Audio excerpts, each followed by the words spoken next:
ಶ್ರಾದ್ದ ಇದೆ, ನೀವು ಬರಬೇಕು ಅಂತ ಆಮಂತ್ರಣ ಕೊಟ್ಟ.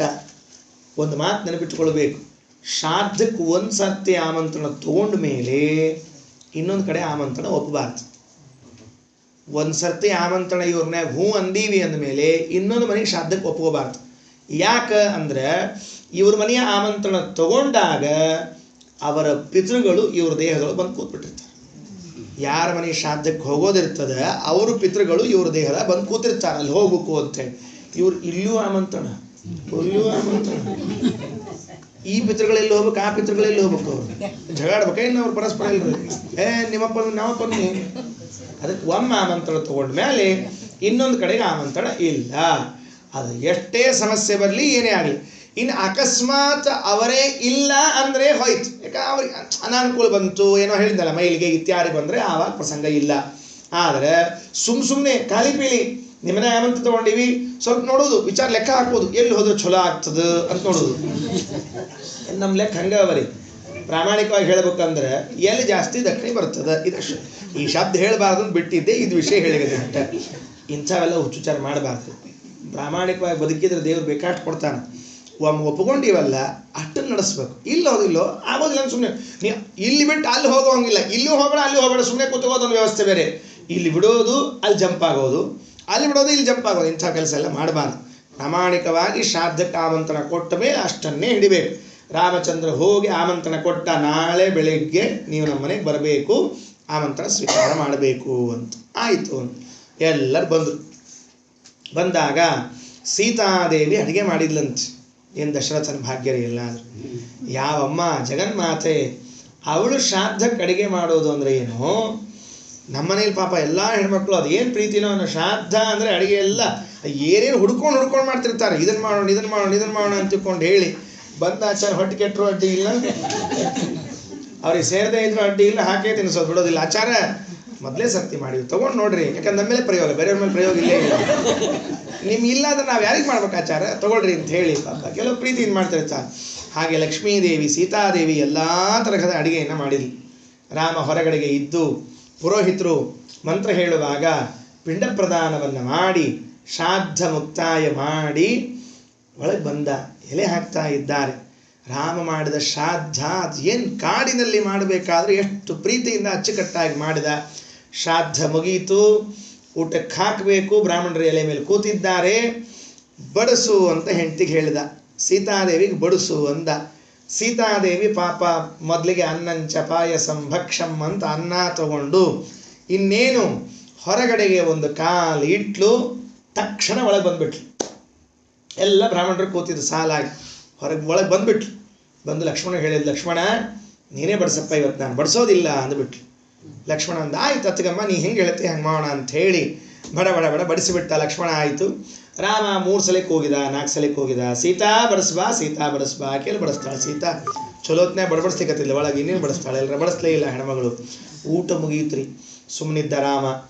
ನೋಡ್ರಿ, ಹೆಂಡತಿ ಮಾತು ಕೇಳದೆ ಇದ್ರೆ ಭಯಂಕರ ಸಿಟ್ಟು ಬರ್ತದ್ರಿ. ಯಾರಿಗೆ ಅಂತ ಕೇಳಬೇಡ್ರಿ, ಮತ್ತೆ ಯಾವಾಗ ಅಂತ ಕೇಳಬೇಡ್ರಿ, ಎರಡೂ ನಿಯಮವ. ಯಾರಿಗೆ ಯಾವಾಗ ಎರಡೂ ಕೇಳಲಿಕ್ಕೆ ಹೋಗ್ಬೇಡ್ರಿ. ಹೆಂಡತಿ ಮಾತು ಕೇಳಿಲ್ಲ ಅಂದ್ರೆ ಭಯಂಕರ ಸಿಟ್ಟು ಬರ್ತದೆ. ಅದು ಮಂದಿ ಇದ್ದಾಗಂತೂ ಇನ್ನೂ ಜಾಸ್ತಿ ಆಗ್ತದೆ ರೀ. ಒದರಾಡಬೇಕು ಅಂತ ಅನಿಸ್ತದೆ. ಅವಾಗ ಗೊತ್ತಿರ್ತದೆ ರೀ, ಈಗ ಒದರಾಡಬಾರ್ದು, ಯಾಕಂದ್ರೆ ಮಂದಿ ಹೋದ್ಮೇಲೆ ನಮ್ಮ ಫಜೀತಿ ಆಗ್ತದೆ ಅಂತ ಗೊತ್ತಿರ್ತದೆ. ಆದರೂ ಸುಮ್ಮನೆ ಪಾಪ ತಡ್ಕೊಂಡಿರ್ತಾರಂತ. ಹಾಗೆ ಏನು ಮಾಡಿದ ರಾಮ, ಸುಮ್ಮನೆ ಇದ್ದ. ಅವರೆಲ್ಲ ಊಟ ಮಾಡಿ ಬ್ರಾಹ್ಮಣರೆಲ್ಲ ತಾಂಬೂಲ ತಗೊಂಡು ತಿರುಗಿ ಹೋದರೆ ಸೀತಾನ್ ಕರೆದು ಕೇಳ್ತಾನೆ ರಾಮಚಂದ್ರ, ನೋಡ್ರಿ, ಶ್ರಾದ್ದದ ಮನೆಯಲ್ಲಿ ಸಿಟ್ಟು ಮಾಡ್ಕೊಳ್ಬಾರ್ದು. ನೆನಪಿಟ್ಕೊಂಡು ನಾನು ನಿನ್ನೆ ಹೇಳಿದ್ದೀನಿ, ಶ್ರಾದ್ದದ ಮನೆಯಲ್ಲಿ ಸಿಟ್ಟು ಮಾಡಬಾರ್ದು, ನಗತಾ ಇರಬೇಕು ಯಾವಾಗಲೂ. ಎಷ್ಟೇ ಸಿಟ್ಟು ಬಂದಿದ್ರು ಕ್ರೋಧ ನುಂಗ್ಕೋಬೇಕು. ಯಾಕೆ ಅಂದರೆ ಸಿಟ್ಟು ಮಾಡಿಕೊಂಡ್ರೆ ಶ್ರಾದ್ದ ಹೋಯ್ತು, ಮಾಡಿದ್ದೆಲ್ಲ ಕೃಷ್ಣಾರ್ಪಣ. ಅದಕ್ಕೆ ಮಾಡಬಾರ್ದು. ರಾಮ ಕರೆದ, ಸೀತಾನ್ ಕೇಳಿದ, ಏನೇ ಸೀತೆ ಬಡಿಸುವ ಅಂದರೆ ಬಡಿಸ್ಬಾರ್ದೇನೆ ನೀನು ಅಂತ ಕೇಳ್ದ. ಇಲ್ಲ ತಪ್ಪು ತಿಳ್ಕೊಬೇಡ್ರಿ, ನಾನು ಬಡಿಸ್ಲಿಕ್ಕೆ ಬರೋ ಹಂಗೆ ಇದ್ದಿದ್ದಿಲ್ಲ. ಏನು ಧಾಡೆ ಆಗಿತ್ತು ಬಡಿಸ್ಲಿಕ್ಕೆ ಬರಲಾರ್ದಂಗೆ? ಸಣ್ಣ ಉತ್ತರ ಕರ್ನಾಟಕದ ಭಾಷಾ ರೀ, ಸಣ್ಣ ಏನು ಧಾಡೆ ಆಗಿತ್ತು ನಿನಗೆ ಬರಲಾರ್ದಂಗೆ? ಅದಕ್ಕೆ ಆ ಸೀತಾ ಹೇಳಿಲ್ಲ ಅಂತೇನಿಲ್ಲ. ನಾನೇನಾದರೂ ಶ್ರಾದ್ದದ ಬ್ರಾಹ್ಮಣರಿಗೆ ಊಟಕ್ಕೆ ಬಡಿಸಿಬಿಟ್ಟಿದ್ರೆ ಶ್ರಾದ್ದ ಘಾತ ಆಗ್ತಿತ್ತು ಅಲ್ಲಂತ. ಆಶ್ಚರ್ಯ ಆಯ್ತು ರಾಮನಿಗೆ. ಯಾಕೆ ಶ್ರಾದ್ದ ಘಾತ ಆಗ್ತಿತ್ತು ಹೇಳು ಅಂದ್ರೆ, ಏನಿಲ್ಲ, ನಾನೇನು ಹೊರಗೆ ಕಾಲಿಟ್ಟೆ, ಆ ಕೂತು ಬ್ರಾಹ್ಮಣರಲ್ಲಿ ಎಲ್ಲ ದಶರಥ ಬಂದಿದ್ದ ಅಂತ ಹೇಳಿದ್ರಂತೆ. ದಶರಥನೇ ಬಂದಿದ್ದ. ಅಲ್ಲೇ ಚಲನೆ ಆತಲ್ಲ, ನಿಮ್ಮ ಮಾವ ಬಂದಿದ್ರೆ ಪ್ರೀತಿಯಿಂದ ಬಡಿಸ್ಲಿಕ್ಕೆ ಬರಲಿಲ್ಲ, ನೀನು ಹಿಂಗ್ಯಾಕೆ ಮಾಡಿದಿ, ಮಾವನ್ ಬಡಿಸೋದು ಬಿಟ್ಟು ಅಂದರು. ಮಾವನ ಮೇಲೆ ಸೊಸೆದರಿಗೆ ಭಾಳ ಪ್ರೀತಿ ಇರ್ತದಂತ, ಅದು ಅವರವ್ರಿಗೆ ಗೊತ್ತು. ಹಾಗಾಗಿ ಏನಾಯಿತು ಅಂದರೆ ಅದು ಹೀಗೆ ಒಳಗೆ ಇಲ್ಲ, ನಾ ಬಡಿಸ್ಬಹುದಾಗಿತ್ತು. ಸಮಸ್ಯೆ ಏನಾಯಿತು ಅಂತಂದರೆ, ಒಂದು ಸಮಸ್ಯೆ ಆಯಿತು. ನಾನು ನಾರ ಬಟ್ಟೆ ಉಟ್ಕೊಂಡಿದ್ದೆ, ಸೀರೆ ನಾರಿನ ಸೀರೆ ಇತ್ತು. ನಾ ಹಿಂಗೇ ಬಡಿಸ್ಲಿಕ್ಕೆ ಬಂದಿದ್ರೆ ದಶರಥ ನಾನು ನೋಡಿ ಕಣ್ಣೀರು ಹಾಕ್ತಿದ್ದ. ಯಾಕೆ, ನನ್ನ ಸೊಸೆ ಎಂಥ ಸ್ಥಿತಿ ಬಂದು ಹೋಯ್ತು. ಅಯೋಧ್ಯಾದೊಳಗಿದ್ದ ಎಂಥ ಚಂದ ರೇಷ್ಮೆ ಸೀರೆ ಉಟ್ಕೊಂಡು ಎಷ್ಟು ಆಭರಣ ಹಾಕ್ಕೊಂಡಿದ್ಲು, ಇವತ್ತು ಆಭರಣ ಇಲ್ಲ, ಏನಿಲ್ಲ. ಇದೊಂದು ಪಾಪ ಕೆಟ್ಟ ಕೌಂಟ್ ಸೀರೆ ಉಟ್ಕೊಂಡಾಳ ಅಂಥೇಳಿ ಭಾಳ ದುಃಖದೊಳಗೆ ಕಣ್ಣೀರು ಹಾಕ್ತಿದ್ದ. ಅವನ ಕಣ್ಣ ನೀರು ಬಂದರೆ ಈ ಶ್ರಾದ್ದದ ಬ್ರಾಹ್ಮಣರ ಕಣ್ಣ ನೀರು ಬರ್ತಿದ್ವು, ಶ್ರಾದ್ದ ಘಾತ ಆಗ್ತಿತ್ತು. ಅದಕ್ಕೆ ನಾ ಬಡಿಸ್ಲಿಕ್ಕೆ ಬರಲಿಲ್ಲ ಅಂತ ಹೇಳಿದ್ಲಂತೆ ಸೀತಾದೇವಿ. ಶ್ರಾದ್ದ ಮಾಡುವಾಗ ಮನೆಗೆ ಪಿತೃಗಳು ಬಂದಿರ್ತಾರೆ. ಯಾವ ಬ್ರಾಹ್ಮಣನಿಗೆ ಆಮಂತ್ರಣ ಕೊಟ್ಟಿರ್ತೀವಲ್ಲ ಆ ಬ್ರಾಹ್ಮಣನಲ್ಲಿ ಅವ್ರ ತಂದೆ ಬಂದ್ಬಿಟ್ಟಿರ್ತಾರೆ. ಆದ್ದರಿಂದ ಶ್ರಾದ್ದವನ್ನು ಮಾಡುವಾಗ ಬಹಳ ಸೂಕ್ಷ್ಮವಾಗಿ ಮಾಡಬೇಕು ಅಂತ ರಾಮಚಂದ್ರ ಮಾಡಿದ ಶ್ರಾದ್ದದ ಫಲ ಇದು. ಇದಾದ ಮೇಲೆ ಇದು ಒಂದು ಶ್ರಾದ್ದ, ಇನ್ನೂ ಅನೇಕ ಶ್ರಾದ್ದಗಳಿವೆ. ಎಲ್ಲಿದೆ ಅಂದರೆ ಗಯಾದಲ್ಲಿ ಶ್ರಾದ್ದ ಮಾಡಿದ ಅಂತ ಹೇಳ್ತಾರೆ ರಾಮಚಂದ್ರ ದೇವರು. ಅದಕ್ಕೆ ರಾಮಗಯ ಅಂತ ಕರೀತಾರೆ. ಹಿಂದ್ಗಡೆಗಿದೆ, ಈಗೇನು ಗಯ ಅದಲ್ಲ, ಇದನ್ನು ಬಿಟ್ಟು ಆ ಕಡೆಗೆ ಆ ನದಿ, ಫಲ್ಗು ನದಿ ಆ ಕಡೆ ದಂಡೆಯ ಮೇಲೆ ಶ್ರೀರಾಮಚಂದ್ರ ಶ್ರಾದ್ದ ಮಾಡಿದ ಸ್ಥಳ ಅಂತ ತೋರಿಸ್ತಾರೆ. ಸೀತಾದೇವಿ ರಾಮ ಎಲ್ಲ ಇದ್ರು ಅಂತ. ಇನ್ನೊಂದು ಕಥೆ ಹೇಳ್ತಾರೆ. ರಾಮ ಇಲ್ಲದೆ ಇದ್ದ ಪ್ರಸಂಗದಲ್ಲಿ ಸೀತಾದೇವಿ ಶ್ರಾದ್ದ ಮಾಡಿದ್ಲು ಅಂತ ಒಂದು ಕಥೆ ಹೇಳ್ತಾರೆ. ಅಲ್ಲಿ ಹೋದಾಗ ಅದು ಯಾವಾಗಾಗಿತ್ತೋ ಗೊತ್ತಿಲ್ಲ. ಸೀತಾದೇವಿ ಪಾಪ ಶ್ರಾದ್ದವನ್ನೇನೋ ಮಾಡಿದ್ಲಂತೆ. ರಾಮ ಬಂದ, ನಾನು ಇಲ್ಲದೆ ಇದ್ದಾಗ ಶ್ರಾದ್ದ ಮಾಡಿದ್ಯೋ ಇಲ್ಲೋ ಅಂತ ಕೇಳಿದ್ರೆ ಮಾಡಿದ್ದೆ ಎಂದು ಈ ಸುಳ್ಳು ಹೇಳ್ತಾ ಇದ್ದಿ, ಯಾರು ಸಾಕ್ಷಿ ಹೇಳು ಅಂತ ಕೇಳಿದಾಗ, ಇಲ್ಲಿ ಇದ್ದಾಳಲ್ಲ ಈ ಫಲ್ಗು ನದಿ ಇದೇ ಸಾಕ್ಷಿ, ಈ ಗೋವುಗಳು ಈ ತುಳಸಿ ಇದೆಯಲ್ಲ ಇದೇ ಸಾಕ್ಷಿ ಅಂತ ಹೇಳಿದಾಗ ರಾಮ ಕೇಳಿದ್ನಂತೆ, ಫಲ್ಗು ನದಿ ಆಕಳ ತುಳಸಿ ಹೇಳ್ರಪ್ಪ, ನನ್ನ ಹೆಂಡತಿ ಸೀತಾ ಶ್ರಾದ್ದ ಮಾಡಿಲ್ಲ ಅಂತ ಕೇಳಿದ್ರಂತೆ. ಅವು ಸುಮ್ಮನೆ ಕೂತ್ಬಿಟ್ಟು ಅಂತ, ನಮಗೇನು ಗೊತ್ತಿಲ್ಲ ಅನ್ನೋರು ಹಾಗೆ. ಕೆಲವರು ಕೂತಿರ್ತಾರೆ ನೋಡ್ರಿ, ಸುಮ್ಮನೆ ಕೂತಿರ್ತಾರಲ್ಲ, ಏನು ಗೊತ್ತಿಲ್ಲ ಅನ್ನೋರು. ಹಾಗೆ ಕೂತು ಬಿಟ್ಟಾಗ ಸೀತೆ ಸಿಟ್ಟು ಮಾಡಿಕೊಂಡು ಶಾಪ ಹಾಕಿಲ್ಲಂತೆ. ತುಳಸಿ, ನಾನು ಶ್ರಾದ್ದ ಮಾಡಿದ್ದು ನೋಡಿಯೂ ನೀನು ಸಾಕ್ಷಿ ಹೇಳಲಿಲ್ಲ, ಆದ್ದರಿಂದ ಇನ್ಮೇಲೆ ಹೊಲಸಿನಲ್ಲಿ ಬೆಳಿ ಅಂತ ಶಾಪ ಹಾಕಿಲ್ಲಂತೆ. ಆವತ್ತಿನಿಂದ ತುಳಸಿ ಗಿಡ ಕಂಡು ತಿಪ್ಪೆ ಬೆಳಿಲಿಕ್ಕೆ ಶುರುವಾಯ್ತದು ಪಾಪ. ಅದಾದಮೇಲೆ ಗೋವಿಗೆ ಶಾಪ ಹಾಕಿದ್ಲು, ಕಂಡು ತಿನ್ನು ಅಂತ ಹಾಕಿದ್ಲು. ಅದು ಏನು ಬೇಕಾದ್ರೆ ತಿನ್ಲಿಕ್ಕೆ, ಪ್ಲಾಸ್ಟಿಕ್ ತಿಂತದ, ಪೇಪರ್ ತಿಂತದ, ಏನೋ ತಿಂತದ. ನದಿ ಫಲ್ಗು ನದಿ ಹೇಳಲಿಲ್ವಲ್ಲ, ಅದಕ್ಕೆ ಸಿಟ್ಟಿನಿಂದ ಶಾಪ ಹಾಕಿದ್ಲಂತೆ, ನೀನು ಮೇಲೆ ಹರಿಬೇಡ ಬುಡಕ್ ಹರಿ ಅಂತ ಹೇಳ್ಬಿಟ್ಲಂತೆ. ಅದಕ್ಕೆ ನೀರು ಇರೋದೇ ಇಲ್ಲ ಫಲ್ಗು ನದಿ ಒಳಗೆ, ಮೇಲೆ ಒಳಗೆ ಇರ್ತದೆ ಉಸುಕಿನೊಳಗೆ, ತೆಕ್ಕೊಂಡು ಮಾಡ್ಬೇಕು ಸ್ನಾನಲ್ಲಿ. ಹೀಗೆ ಈ 3 ಪ್ರಸಂಗಗಳಾಯಿತು ಅಂತ ರಾಮಾಯಣ ನಮಗೆ ತಿಳಿಸಿಕೊಡ್ತಾ ಇದೆ. ಜಗನ್ನಾಥದಾಸರದನ್ನೆಲ್ಲ ಸಂಗ್ರಹ ಮಾಡಿ 3,500 ಮೇಲರೆ 105 ರೂಪದಿ ಜನಾರ್ದನ ಸುರಿಗಳು ಮಾಡುವ ಸಮಾರಾಧನೆಗೆ ವಿಘ್ನಗಳು ಬಾರದಂತೆ ಬಹು ಪ್ರಕಾರ ಖರಾರಿ ಕಾಪಾಡುವನು ಸರ್ವ ಶರೀರದೊಳಗಿ ಅವರವರ ಹೆಸರಿಂದ ಕರೆಸುತ್ತಲೀ. ಅವರವರ ಹೆಸರಿನಿಂದ ಇದ್ದು ರಕ್ಷಣೆ ಮಾಡಿ ಕಾಪಾಡ್ತಾನೆ ಅಂತ ಇಷ್ಟು ಹೇಳಿದರು. ಇದು ಮುಂದೆ ದಿವ್ಯವಾದ ಪದ್ಯ. ಎಷ್ಟು ವಿಷಯ ಹೇಳಲಿಕ್ಕೆ ಸಾಧ್ಯ ಇದೆ ಅಷ್ಟು ಹೇಳ್ತೀನಿ. ಎಲ್ಲ ನೆನಪಿಗೆ ಬರಬೇಕು, ಎಲ್ಲ ಜಗನ್ನಾಥದಾಸರು ನುಡಿಸ್ಬೇಕಷ್ಟೇ. ಶ್ರಾದ್ದ ಮಾಡುವಾಗ ಹೀಗೆ ಪ್ರಾರ್ಥನೆ ಮಾಡಬೇಕಂತ ದೇವರ ಹತ್ರ. ಏನು ಪ್ರಾರ್ಥನೆ ಮಾಡಬೇಕು? ಜಯ ಜಯ ಜಯಾಕಾಂತ ದತ್ತಾತ್ರೇಯ ಕಪಿಲ ಮಹಿದಾಸ ಭಕ್ತ ಪ್ರಿಯ ಪುರಾತನ ಪುರುಷ ಪೂರ್ಣಾನಂದ ಜ್ಞಾನ ಘನ ಹಯವದನ ಹರಿಹಂಸ ಲೋಕತ್ರಯ ವಿಲಕ್ಷಣ ನಿಖಿಲ ಜಗದಾಶ್ರಯ ನಿರಾಮಯ ದಯದಿ ಸಂತೈಸೆಂದು ಪ್ರಾರ್ಥಿಪುದು. ಶ್ರಾದ್ದ ಮಾಡುವಾಗ ಇವ್ರನ್ನೆಲ್ಲ ಸ್ಮರಣೆ ಮಾಡ್ಕೊಂಡು ಬರ್ರಿ. ಜಯ ಜಯ ಜಯಾಕಾಂತ, ಸಂಕರ್ಷಣನ ಸ್ಮರಣೆ ಮಾಡ್ತಕ್ಕಂಥವನಾಗ್ರಿ. ಜಯ ಜಯ ದತ್ತಾತ್ರೇಯ, ದತ್ತಾತ್ರೇಯನ ಸ್ಮರಣೆ ಮಾಡ್ರಿ. ಜಯ ಜಯ ಕಪಿಲ, ಭಗವಂತನ ಸ್ಮರಣೆ ಮಾಡ್ರಿ. ಜಯ ಜಯ ಮಹಿದಾಸ, ಮಹಿದಾಸನ ಸ್ಮರಣೆ ಮಾಡ್ರಿ. ಜಯ ಜಯ ಭಕ್ತ ಪ್ರಿಯ, ಜಯ ಜಯ ಪುರಾತನ ಪುರುಷ, ಜಯ ಜಯ ಪೂರ್ಣಾನಂದ ಜ್ಞಾನ ಘನ, ಜಯ ಜಯ ಹಯವದನ, ಜಯ ಜಯ ಹರಿ, ಜಯ ಜಯ ಹಂಸ, ಜಯ ಜಯ ಲೋಕತ್ರಯ ವಿಲಕ್ಷಣ, ಜಯ ಜಯ ನಿಖಿಲ ಜಗದಾಶ್ರಯ, ಜಯ ಜಯ ನಿರಾಮಯ ದಯದಿ ಸಂತೈಸೆಂದು ಪ್ರಾರ್ಥಿಪುದು. ಹೀಗೆ ಪ್ರಾರ್ಥನೆ ಮಾಡ್ಬೇಕಂತ. ಒಂದೇ ಪದ್ಯ ಅದಿರೋದು, ಎಷ್ಟು ಸರ್ತಿ ಹಚ್ಕೊಳ್ಬೇಕು, ಎಷ್ಟು ಸರ್ತಿ ಚಿಂತನೆ ಮಾಡಬೇಕು. ಯಾರ್ಯಾರಿದ್ದಾರೆ ನೋಡ್ರಿ, ಗೊತ್ತಿರೋ ಶಬ್ದ ಮೊದಲು ಅರ್ಥ ಮುಗಿಸ್ಬಿಡ್ತೀನಿ. ಲೋಕತ್ರಯ ವಿಲಕ್ಷಣ. ನೀ ಹೆಂಗಿದ್ದಿ ಪುಣ್ಯಾತ್ಮ ಅಂದರೆ 3 ಲೋಕದಿಂದ ವಿಲಕ್ಷಣ ಇದ್ದಿ ಅಂತ. ಯಾವ 3 ಲೋಕ? ಯಾವ 3 ಲೋಕ ಅಂತ ಪ್ರಶ್ನೆ. 3 ಲೋಕಗಳಿಂದ ವಿಲಕ್ಷಣ ಇದ್ದೀಯಾ. ನಿಖಿಳ ಜಗದಾಶ್ರಯ, ನಿಖಿಳ ಜಗತ್ತಿಗೆ ಆಶ್ರಯ ನೀನು, ಸಂಪೂರ್ಣವಾದ ಜಗತ್ತಿಗೆ ನೀನೊಬ್ಬನೇ ಆಶ್ರಯನಾಗಿದ್ದೀಯಾ. ನಿರಾಮಯ, ನಿರಾಮಯ ಅಂದ್ರೇನು? ದೋಷರಹಿತ. ಆಮಯ ಅಂದರೆ ವಾಸ್ತವಿಕವಾಗಿ ರೋಗ, ನಿರಾಮಯ ಅಂದರೆ ರೋಗರಹಿತ, ದೋಷರಹಿತ. ಆಮೇಲೆ ದಯದಿ ಸಂತೈಸು, ಕರುಣೆಯಿಂದ ನಮ್ಮನ್ನು ರಕ್ಷಣೆ ಮಾಡು ಅಂತ ಪ್ರಾರ್ಥನೆ ಮಾಡಬೇಕಂತ. ಆಯ್ತಾ? ಇದ್ರ ಹಿಂದೆ ಒಂದೊಂದು ಶಬ್ದಗಳನ್ನು ತಗೊಳ್ಳೋಣಂತೆ. ಜಯಾಕಾಂತ ಅಂದರೆ ಸಂಕರ್ಷಣ, ಅವನ ಸ್ಮರಣೆಯನ್ನು ಮಾಡಬೇಕು. ಯಾಕೆಂದರೆ ಈಗ ಶ್ರಾದ್ದದಲ್ಲಿ ಸಂಕರ್ಷಣ ಪ್ರದ್ಯುಮ್ನ ಬಂದಿದ್ದಾರೆ, ಅದರಿಂದ ಅವನ ಸ್ಮರಣೆಯನ್ನು ಮಾಡಬೇಕು, ಅವನ ಹೆಸರು ಇರಲಿ. ದತ್ತಾತ್ರೇಯನ ಸ್ಮರಣೆಯನ್ನು ಮಾಡ್ರಿ.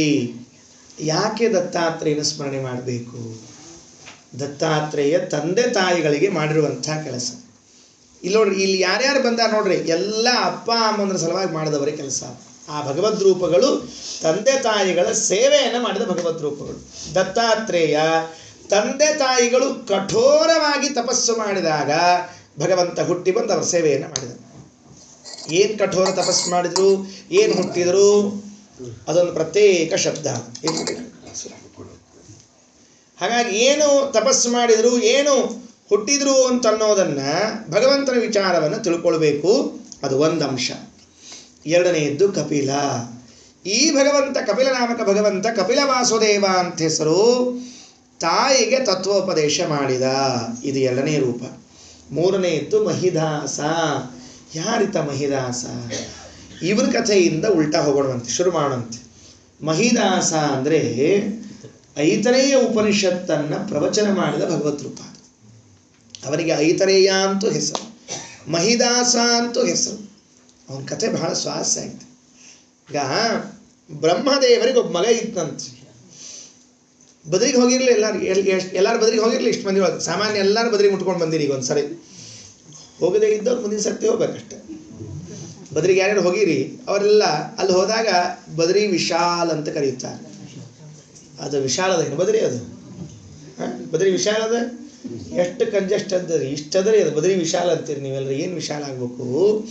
ಅದು ಬದ್ರಿ ಕ್ಷೇತ್ರ ಬ್ರಹ್ಮದೇವರ ಮಗನಾದ ವಿಶಾಲನ ಕ್ಷೇತ್ರ. ಅದು ಆ ವಿಶಾಲ ಎಂಬುವ ರಾಜ ಅಲ್ಲಿ ತನ್ನ ರಾಜ್ಯವನ್ನು ಸ್ಥಾಪನೆ ಮಾಡಿದ್ದ. ಅದಕ್ಕಾಗಿ ಬದರಿ ವಿಶಾಲ್. ಆ ಬದರಿ ಕ್ಷೇತ್ರ ಇದು ವಿಶಾಲನ ರಾಜ್ಯ ಅಂತ ಇನ್ನೂ ತಲೆಯಲ್ಲಿ ಉಳ್ಕೊಂಡು ಜನರಿಗೆ. ಆಮೇಲೆ ನಾರಾಯಣ ಬಂದ, ಅದೆಲ್ಲ ಆಯಿತು, ಅದು ಮುಂದೆ ಬೆಳ್ಕೊಂಡು ಬಂತು. ಪಾಂಡವರು ಬಂದರು, ಎಲ್ಲರೂ ಬಂದರು, ಕೃಷ್ಣ ಬಂದ, ಅವೆಲ್ಲ ಬಂದರು. ಬದರಿ ವಿಶಾಲ. ಆ ವಿಶಾಲ ಎಂಬ ರಾಜ ಏನಿದ್ನಲ್ಲ, ಅವರಿಗೆ, ಆ ರಾಜನಿಗೆ ಇಬ್ಬರು ಹೆಂಡಂದ್ರು. ಬ್ರಹ್ಮದೇವರ ಮಗ ಮತ್ತವ, ಸಾಕ್ಷಾತ್ ಬ್ರಹ್ಮದೇವರ ಮಗ. ಇಬ್ಬರು ಹೆಂಡಂದ್ರು. ಆ ಇಬ್ಬರು ಹೆಂಡಂದ್ರಲ್ಲಿ ಎರಡನೇ ಹೆಂಡತಿನ ಸ್ವಲ್ಪ ದೂರ ಇಟ್ಟಿದ್ದಂತೆ. ಈ ಉತ್ತಾನಪಾದ ಮಾಡಿದ್ನಲ್ಲ, ಧ್ರುವನ ಅಮ್ಮನ್ನು ದೂರ ಇಟ್ಟಿದ್ನಲ್ಲ, ಹಂಗೆ ಸ್ವಲ್ಪ ದೂರ ಇಟ್ಟಿದ್ದಂತ. ದೂರ ಇಟ್ಟಿದ್ರೆ ಅವಳಿಗೆ ಜನ ಎಲ್ಲ ಏನು ಕರಿತಿದ್ರು ಅಂದರೆ ಇತರ ಇತರ ಅಂತ ಕರಿತಿದ್ರಂತೆ. ಬಿಟ್ಟಕಿ, ದೂರಿಟ್ಟಕಿ, ಇತರ, ಈಕಿ ಬೇಕಾದಕ್ಕೆ, ಆಕಿ ಬೇಡಾದಕ್ಕಿ ಅಂತ ಕರಿತಿದ್ರಂತೆ. ಹಿಂಗೆ ಇಷ್ಟು ವಿಚಿತ್ರ ನೋಡ್ರಿ. ಎಲ್ಲರ ಯಾರು ಬೇಡಾಗಿರ್ತಾರ ಅಲ್ಲಿ ಒಂದಿನ ಚಲೋ ಇರ್ತದೆ, ಯಾವುದು ಬೇಕಾಗಿರ್ತದೆ ಅದು ಕೊಳಕಿರ್ತದೆ ಯಾವಾಗಲೂ ಅಂತ. ಬೇಡಾದಕ್ಕಿ ಅಂತ ಇಟ್ಟಿದ್ರಂತ. ಅದು ಏನಾಯ್ತು ಅಂದ್ರೆ, ಈ ಮೊದಲೇ ಹೆಂಡತಿ ಒಳಗೆ ಒಂದು 2-3 ಮಂದಿ ಮಕ್ಕಳಾಗಿದ್ದು ರೀ. ಈ ಎರಡನೇ ಹೆಂಡರು ಒಂದೇ ಒಂದು ಮಗ ಹುಟ್ಟಿತ್ತು. ಆ ಹುಟ್ಟಿದ ಮಗು ಹಿಂಗಿತ್ತು ಅಂದರೆ ಸುಮ್ಮನೆ ಕೂತಿರ್ತಿದ್ದೆ ಯಾವಾಗಲೂ. ಏನು ಮಾತಿಲ್ಲ, ಕತೆ ಇಲ್ಲ, ಏನೂ ಇಲ್ಲ. ಈ ಜಡಭರ್ತನ ಕತೆ ಕೇಳ್ತಿರ್ತಿಲ್ಲ, ಹಂಗೆ ಕೂತಿದ್ರೆ. ಒಮ್ಮೇನಾಯ್ತು ಅಂದರೆ, ಇದು ಈ ಮೊದಲನೇ ಹೆಂಡತಿ ಮಕ್ಕಳೆಲ್ಲ ಬೇರೆ ಬೇರೆ ಕ್ಷೇತ್ರಕ್ಕೆ ಹೋಗಿ ಪ್ರವಚನ ಮಾಡಿ, ಪಾಠ ಮಾಡಿ, ಪೌರೋಹಿತ್ಯ ಮಾಡಿಸಿ, ಇದನ್ನು ವೇದಗಳನ್ನು ಉಚ್ಚಾರಣೆ ಮಾಡಿ ಸಾಕಷ್ಟು ಹಣ ಸಂಪಾದನೆ ಮಾಡಿಬಿಟ್ರು. ಇವಳಿಗೆ ದುಃಖ ಆಯಿತು. ಅಯ್ಯೋ, ಎಲ್ಲ ನನ್ನ ಅಕ್ಕಿ ಮಕ್ಕಳೆಲ್ಲ ಮಾಡ್ಕೊಂಡು ಬರ್ತಾರೆ, ನನ್ನ ಮಗ ಯಾಕೆ ಮಾಡ್ತಾ ಇಲ್ಲ? ಗೋಳಾಡಿ ಗೋಳಾಡಿ ಗೋಳಾಡಿ ಕೊನೆಗೆ ಮಗನ ಕೂಡಿಸಿ ರಪರಪ ಅಂತ 4 ಬೈದು ಕೆಲವ್ರಿಗೆ ಇರ್ತಾರೆ ನೋಡ್ರಿ, ಬಾಯ್ ಬಿಡು ಅಂತ ಟಣ್ ಹೊಡಿತಿರ್ತಾರೆ. ಅದು ಹೊಡೆದ್ಕೊಳ್ಳಿ ಬಾಯಿ ಮುಚ್ಕೋದಿರ್ತದೆ ಪಾಪ. ಈ ಬಾಯ್ ಬಿಡು ಅಂತ ಹೇಳ್ಬಿಡಂಗೆ ಅದು. ಅದು ಬೇಡ ಸುಮ್ ಕೂಡ ಅತ್ಯಂತ ಹೊಡಿತೀವಿ ನೋಡು ಅಂತಾಳೆ, ನೀವು ಹೊಡೆದ್ಕೊಳ್ಳಿ ಮಾತಾಡ್ತದೆ. ಇದು ವಿಚಿತ್ರ ಕೆಲಸ. ಆಗ ಪರಮಾತ್ಮ ಅವನಂದಂತೆ ಬಾಯಿ ಬಿಟ್ಟನಂತೆ ಮೊದಲೇ ಸರ್ತಿ. ಯಾಕೆ ದುಃಖ ಪಡ್ತಾ ಇದ್ದು, ಏನಾಯಿತು? ನಿನ್ನ ಅಣ್ಣಂದ್ರು ನೋಡು ಎಷ್ಟೆಲ್ಲ ಸಂಪಾದನೆ ಮಾಡ್ಕೊಂಡು ಬರ್ತಾರೆ, ಎಷ್ಟೆಲ್ಲ ವರಕೀರ್ತಿಗಳನ್ನು ಪಡ್ಕೊಂಡು ಬಂದಾರೆ. ನಿಂಗೇನಾಗಿದೆ ಬಾಯಿ ಬಿಡಲಿಕ್ಕೆ, ಹೋಗಿ ದಾಡಿ ಸಂಪಾದನೆ ಮಾಡ್ಕೊಂಡು ಬರಲಿಕ್ಕೆ? ಇಷ್ಟೇನಾ? ನಿಂಗೇನು ಬೇಕು ನಾ ಮಾಡ್ಕೊಡ್ತೀನಿ. ನೋಡು, ನಾನು ಬಾಯಿ ತೆಗೆದ್ರೆ ಏನಾಗುತ್ತೆ ಜಗತ್ತಿಗೆ ತೋರಿಸ್ತೀನಿ. ಯಾವ ಅಪ್ಪ ನಿನ್ನನ್ನು ಹೊರಗಿಟ್ಟಾನ, ನಿನಗೆ ನನ್ನ ಮಗ ಇಂಥವನು ಅಂತ ದುಃಖ ಆಗಿದೆಯಲ್ಲ, ಇವತ್ತೇ ಕೊನೆ. ಇನ್ನು ಮುಂದೆ ನನ್ನ ಅಪ್ಪ ನಿನ್ನನ್ನು ಕರ್ಕೊಂಡು ಬಂದು ತನ್ನ ಮಹಾರಾಣಿಯನ್ನಾಗಿ ಮಾಡ್ಕೊಳ್ಳದೆ ಇದ್ರೆ ಕೇಳು ಅಂತ ಹೇಳಿದ. ನೇರವಾಗಿ ಅಪ್ಪ ಮಾಡುವ ಯಾಗಮಂಟಪಕ್ಕೆ ಹೋದ. ಅದು ಬದರಿ ಕ್ಷೇತ್ರದಲ್ಲಿ ನಡೀತಾ ಇರುವ ಯಾಗಮಂಟಪ. ಅಲ್ಲಿ ಬ್ರಹ್ಮದೇವರು, ಮಹಾಲಕ್ಷ್ಮೀ ದೇವಿ ಎಲ್ಲರೂ ಬಂದು ಕೂತಿದ್ದಾರೆ ಸಭಾಮಂಟಪದಲ್ಲಿ. ಬ್ರಹ್ಮದೇವರು ಕೂತಿದ್ದಾರೆ, ರುದ್ರಾದೇವತೆಗಳು ಕೂತಿದ್ದಾರೆ. ವಿಶಾಲ ತನ್ನ ಅಪ್ಪ ಬ್ರಹ್ಮದೇವರು ಬಂದಿದ್ದಾರೆ ಎಂಬುದಕ್ಕೆ ಯಾಗವನ್ನು ಭಾರಿ ಚಂದ ಮಾಡಿಸ್ತಾ ಇದ್ದ. ಯಾವಾಗ ಈತ ಒಳಗೆ ಪ್ರವೇಶ ಮಾಡಿದ, ಈ ಐತರೇಯ ಯಜ್ಞ ಮಂಟಪದಲ್ಲಿ ಕಾಲಿಟ್ಟ ಬ್ರಹ್ಮದೇವರು ನೋಡಿದ ಕೂಡಲೇ ಎದ್ದು ನಿಂತು ಸಾಷ್ಟಾಂಗ ಹಾಕ್ಬಿಟ್ರು. ಸ್ವಾಮಿ ಬಂದೆಯಾ ನಮ್ಮ ಯಜ್ಞ ಮಂಟಪಕ್ಕೆ ಅಂದರು. ಈ ವಿಶಾಲ್ ನೋಡ್ಲಿಕ್ಕತ್ತಾನ, ನನ್ನ ಮಗ ಬಂದ್ರೆ ನಮ್ಮಪ್ಪ ಯಾಕೆ ನಮಸ್ಕಾರ ಹಾಕ್ಲಿಕ್ಕತ್ತಾನಿವ ಅಂತ. ಅವನಿಗೆ ತಲೆಯಲ್ಲಿಲ್ಲ, ಈತ ದೇವರ ಅವತಾರ ಅಂತ ಗೊತ್ತಿಲ್ಲ ಅವರಿಗೆ. ಬ್ರಹ್ಮಾದಿ ವಂದ್ಯನಾದ ಪಾದ ಇರೋದು ಒಬ್ಬನಿಗೆ, ಪರಮಾತ್ಮನಿಗೆ. ಆಗ ಬ್ರಹ್ಮದೇವರು ಬಂದು ಪರಮಾತ್ಮನಿಗೆ ಆಸನವನ್ನು ಕೊಟ್ರಂತೆ. ಎಂಥ ಆಸನ! ಭೂಮಿನೇ ತಾನೇ ಆಸನವನ್ನು ಮಾಡಿ ಕೊಡ್ತಂತೆ. ಅದಕ್ಕಾಗಿ ಆ ದೇವರಿಗೆ ಮಹಿದಾಸ ಅಂತ ಹೆಸರಿಟ್ಟಂತೆ. ಅವತ್ತಿಂದವತ್ತು ಮಹಿದಾಸ ಅಂತ ಹೆಸರಾಯಿತಂತೆ. ಯಾಕೆ? ಮಹಾಂತಾಹ ಏ ತೇ ಸರ್ವೇ ದಾಸಾಹ. ಯಾರು ಜಗತ್ತಿನಲ್ಲಿ ಮಹಾಂತರು ಅಂತ ಕರೆಸಿಕೊಂಡಿದ್ದಾರೆ, ದೊಡ್ಡವರು ಅಂತ ಕರೆಸಿಕೊಂಡಿದ್ದಾರೆ ಬ್ರಹ್ಮಾಂಡ ದೇವತೆಗಳು, ಅವರೆಲ್ಲ ಯಾರಿಗೆ ದಾಸರಾದರೂ ಅವನೇ ಮಹಿದಾಸ. ಅಥವಾ ಮಹಿ ಭೂಮಿ ಆಸನಂ ದಾಸ್ಯತಿ ಯಸ್ಯ. ಯಾರಿಗೆ ಭೂಮಿಯೇ ಆಸನವನ್ನು ಕೊಡುತ್ತೋ ಆತ ಮಹಿದಾಸ ಅಂತ ಕರೀತಾ ಇದ್ದಾರೆ. ಹೀಗೆ ಆ ಭಗವಂತ ಮಹಿದಾಸನಾಗಿ ಬಂದ, ಆಸನದ ಮೇಲೆ ಕುಳಿತ. ಆಗ ಎಲ್ಲ ದೇವತೆಗಳು ಕೇಳಿಕೊಂಡ್ರು. ಲಕ್ಷ್ಮೀದೇವಿ ಓಡಿ ಬಂದ್ಲು. ನಮ್ಮ ಮನೆಯವರ ಅವತಾರ ಆಗ್ಯದ ಮತ್ತೊಂದು. ನರಸಿಂಹದೇವರಾದಾಗ ಓಡಿ ಹೋಗಿದ್ಲಂತೆ, ಈಗ ಬರ್ಲಂತ ಕೇಳಿದ್ಲಂತ, ನೀವೇನೋ ಭಾಳ ಚಂದ ಉಪನ್ಯಾಸ ಮಾಡ್ತೀರಂತ, ಒಂಚೂರು ಉಪನ್ಯಾಸ ಮಾಡ್ರಿ ಅಂದಂತ. ಗಂಡನ ಉಪನ್ಯಾಸಕ್ಕೆ ಹೆಂಡತಿ ಕೂತಿರಂಗಿಲ್ಲ. ಕೊಡ್ತಾಳ? ನನ್ನ ಉಪನ್ಯಾಸಕ್ಕೆ ನನ್ನ ಹೆಂಡತಿ ಅಂತ ಕೂತಿಲ್ಲ, ತಡೆಯಂಗಿಲ್ಲ. ಅವ್ರ ಹೆಂಡತಿಗೆ ಆಚಾರ ಉಪನ್ಯಾಸ ತಡೆಯಂಗಿಲ್ಲ, ಅವ್ರಿಗೆ ಹಿಂಗಾಗಿ ಕೊಡಂಗಿಲ್ಲ. ಹಿಂಗಾಗಿ ಅದು ಬಂದು ಸರಸ್ ಲಕ್ಷ್ಮೀದೇವಿ ಬಂದು ಕೂತು ಪ್ರವಚನ ಕೇಳಿದ್ಲು, ಹೇಳು ಅಂತ. ಆಗ ಭಗವಂತ ಸಮಗ್ರವಾದ ಐತರೇಯ ಉಪನಿಷತ್ತಿನ ಪ್ರವಚನವನ್ನು ಮಾಡಿದ. ಅಷ್ಟು ವಿಷಯ ಐತರೇಯ ಉಪನಿಷತ್ತು. ಅದೆಲ್ಲ ಈಗ ಹೇಳೋದು ಅಲ್ಲ, ಮಾತಾಡೋದು ಅಲ್ಲ, ಕೆಲಸವೂ ಅಲ್ಲ. ಅಂತೂ ಉಪನಿಷತ್ತು ಅಂತಂದು ಇಷ್ಟು ತಿಳ್ಕೊಳ್ರಿ. ದೇವರು ಈ ಹರಿಕಥಾಮೃತ ಸಾರ ಕೇಳಿಸ್ತಾ ಇದ್ದಾನಲ್ಲ, ಇದರಂತೆ ಎಲ್ಲ ಉಪನಿಷತ್ತುಗಳನ್ನು ನಿಮಗೆ ಕೇಳುವಂತೆ ಅನುಗ್ರಹ ಮಾಡಲಿ. ಪ್ರತಿ ಉಪನಿಷತ್ತು 10 ಉಪನಿಷತ್ತು ಭಾಳ ಪ್ರಸಿದ್ಧವ, ಕೊನೆಗೆ ಒಂದು 3-4 ದೊಡ್ಡವವ, ಮೊದಲಿನವೆಲ್ಲ ಸಣ್ಣ ಸಣ್ಣವವ. ಆ ಎಲ್ಲ ಉಪನಿಷತ್ತುಗಳನ್ನು ಕೇಳ್ರಿ, ಭಾಳ ಪ್ರಮೇಯಗಳು ವಿಷಯಗಳು ತಿಳಿತಾವೆ. ಆತ ರಾಮಾಯಣ ಮಹಾಭಾರತ ಕೇಳೀವಿ, ಅದರದ್ದು ಟೈಮ್ ಮುಗಿದದ. ಇಲ್ಲಿ ಕೇಳಬಾರ್ದು ಅಂತ ಹೇಳಿಲ್ಲ, ಬೇರೆ ಹೋಗಿ ಕೇಳ್ರಿ ಅಂತ ನಮ್ಮ ಅಭಿಪ್ರಾಯ ಆಗ್ತಾ ಅದ. ಆದ್ದರಿಂದ ಈ ಮಹಿದಾಸ ಅಂತೂ ಏನಾಯಿತು, ತಾಯಿಗಾಗಿ ಏನು ಮಾಡಿದ್ನಲ್ಲ ಪರಮಾತ್ಮ, ಅವನ ಸ್ಮರಣೆ ಮಾಡ್ರಿ ಶ್ರಾದ್ದ ಮಾಡುವ ಕಾಲಕ್ಕೆ. ಜಯ ಜಯ ಜಯ ಕಂತ ದತ್ತಾತ್ರೇಯ ಕಪಿಲ ಮಹಿದಾಸ ಭಕ್ತ ಪ್ರಿಯ ಪುರಾತನ ಪುರುಷ ಪೂರ್ಣಾನಂದ ಜ್ಞಾನ ಘನ ಹಯವದನ ಹರಿಹಂಸ ಲೋಕತ್ರಯ ವಿಲಕ್ಷಣ ನಿಖಿಲ ಜಗದಾಶ್ರಯ ನಿರಾಮಯ ದಯದಿ ಸಂತೈಸೆಂದು ಪ್ರಾರ್ಥಿಪುದು. ಜಯಕಾಂತ ದತ್ತಾತ್ರೇಯ ಕಪಿಲ ಮಹಿದಾಸ ದತ್ತಾತ್ರೇಯ. ದೇವರ ಹೆಸರೇನು ಹೇಳ್ರಿ? ದತ್ತ. ಆತ್ರೇಯ ಆತ್ರೇಯ ಅವೆಲ್ಲ ಆತ್ರೇಯ ಮಾತ್ರ ಮುಂದೆ ಸೇರಿಸ್ಕೊಂಡದ್ದು. ನಿಜವಾದ ಹೆಸರು ದತ್ತ. ನೋಡಿ, ಈ ದತ್ತ ಅಂದಾಗ ಸ್ವಲ್ಪ ಈ ಉಪಾಸನೆಗೆ ಒಂಚೂರು ವಿಚಿತ್ರದ ಏನೋ. ನಮ್ಮಲ್ಲಂಥ ಉಪಾಸನೆ ಇಲ್ಲ, ಅದು ಶಾಸ್ತ್ರದಲ್ಲಿ ನಿಷಿದ್ಧವಾದ ಉಪಾಸನೆ. ಹಾಗೆ ಮಾಡಬಾರ್ದು. ಅದು ಒಂದೇ ದೇಹಕ್ಕೆ 3 ತಲೆಗಳನ್ನು ಅಂಟಿಸಿ ಅದಕ್ಕೆ 3 ಮುಂದೆ ನಾಯಿಗಳನ್ನು ಇಟ್ಟು, ಹೀಗೆ ಪ್ರಾಯಶಃ ನನಗೆ ತಿಳಿದ ಮಟ್ಟಿಗೆ ಯಾವ ಪುರಾಣಗಳಲ್ಲೂ ಆ ತರಹದ ರೂಪದ ಉಲ್ಲೇಖ ಇಲ್ಲ. ವೇದಗಳಲ್ಲೂ ಆ ತರಹದ ಉಲ್ಲೇಖ ಇಲ್ಲ. ದಾಸರ ಕೀರ್ತನೆಗಳಲ್ಲೂ ಆ ತರಹದ ರೂಪ ಇಲ್ಲ. ಅದು ಅಶಾಸ್ತ್ರೀಯವಾದ ಅವೈದಿಕವಾದ ರೂಪದ ಉಪಾಸನೆ. ಹಾಗೆ ಮಾಡಬಾರ್ದು. ಯಾಕೆ ಅಂದರೆ ಅತ್ರಿ ಋಷಿಗಳಿಗೆ 3 ಜನ ಮಕ್ಕಳು ಪ್ರತ್ಯೇಕ ಆಗಿದ್ದಾರೆ.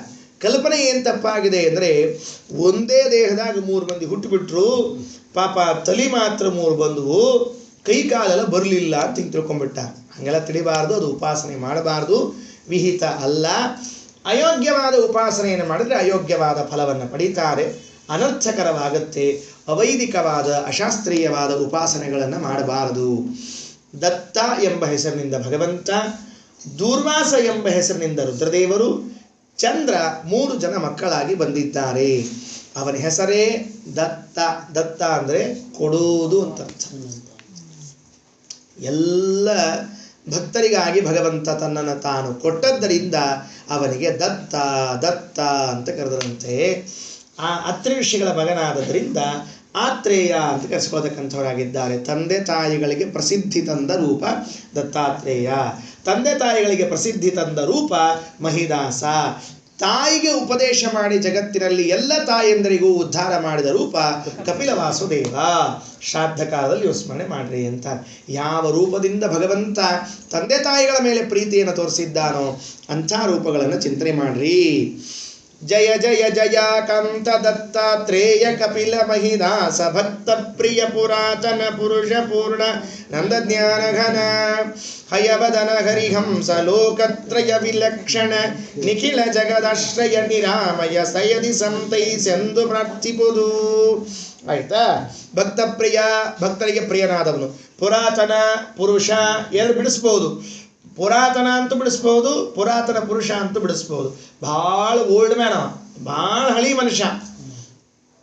ಯಾರು ಭಾಳ ಹಳಬರು ಇರ್ತಾರೆ ನೋಡ್ರಿ, ಅವ್ರಿಗೆ ಅನುಭವ ಭಾಳ ಇರ್ತದಂತ. ಈ ಹೊಸಬರಿಗೆ ಅನುಭವ ಕಡಿಮೆ ಇರ್ತದೆ, ಹಳಬರಿಗೆ ಭಾಳ, ಹೊಸಬರಿಗೆ ಬುದ್ಧಿ ಇರ್ತದೆ, ಹಳಬರಿಗೆ ಅನುಭವ ಇರ್ತದೆ. ಎರಡೂ ಕೂಡಿದ್ರೆ ಗಾಡಿ ನಡೀತಿರ್ತದೆ. ಈ ಹಳಬನ್ನು ಅನುಭವ ಹೊಸಬ ಕೇಳಂಗಿಲ್ಲ, ಹೊಸಬನ ಬುದ್ಧಿ ಹಳಬು ತಗೊಳಂಗಿಲ್ಲ. ಹೆಂಗೆ ಜಗಳ ಶುರು ಆಗ್ತಾವೆ.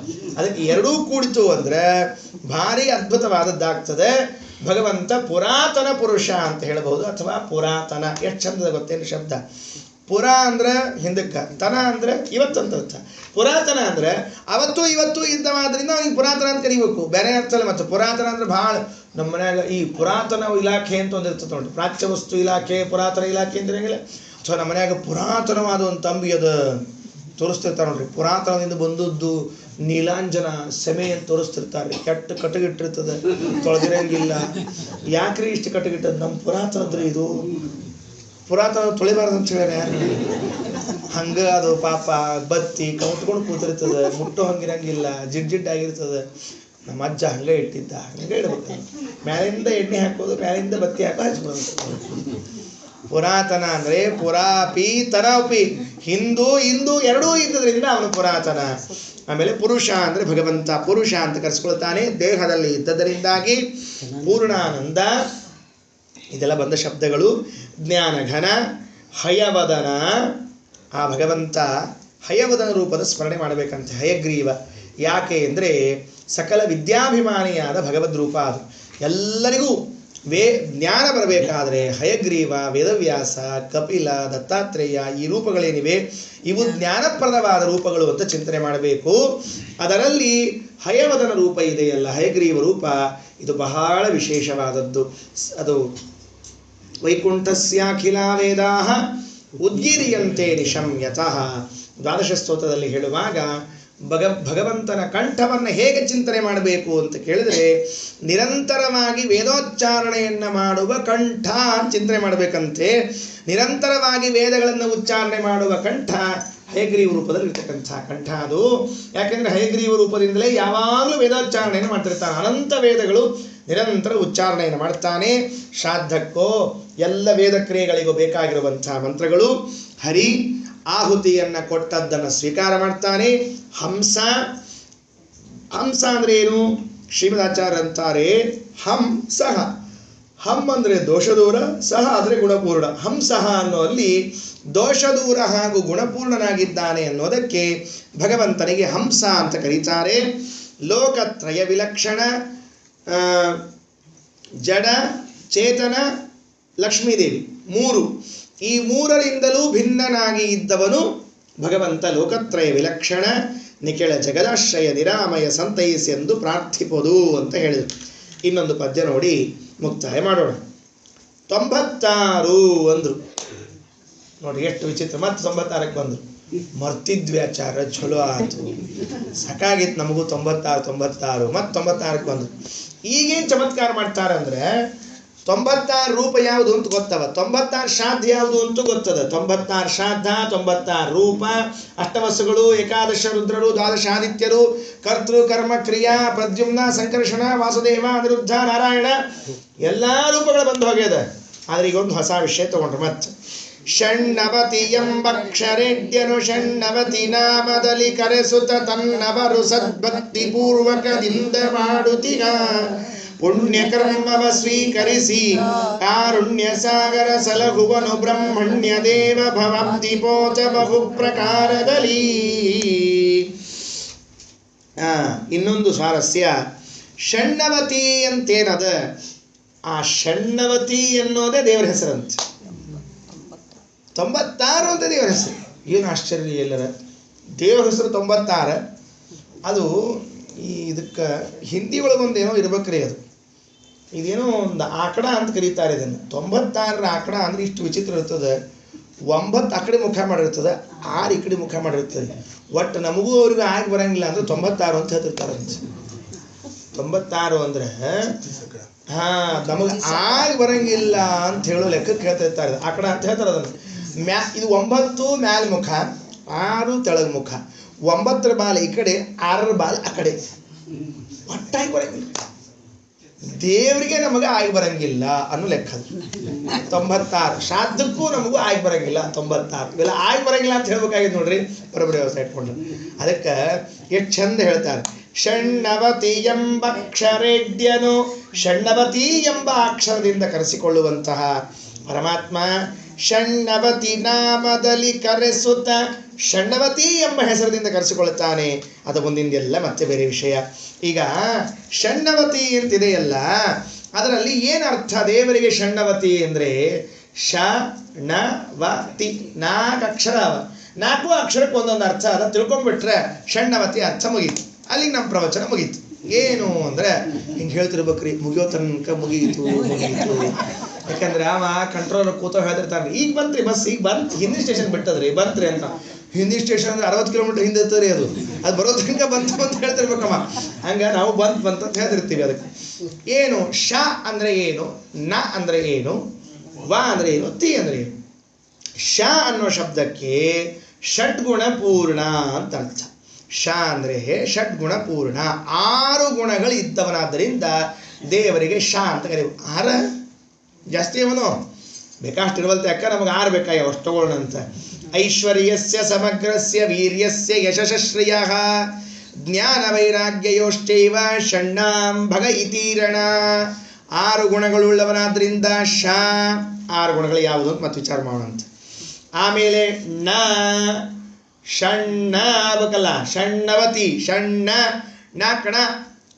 ನ ಅಂದರೆ ಆನಂದ, ನ ಅಂತ ಮತ್ತೆ ಒತ್ತಕ್ಷರ ಕೊಟ್ಟದ್ರಿಂದ ಆನಂದವೋ ಆನಂದ, ಆನಂದವೋ ಆನಂದ.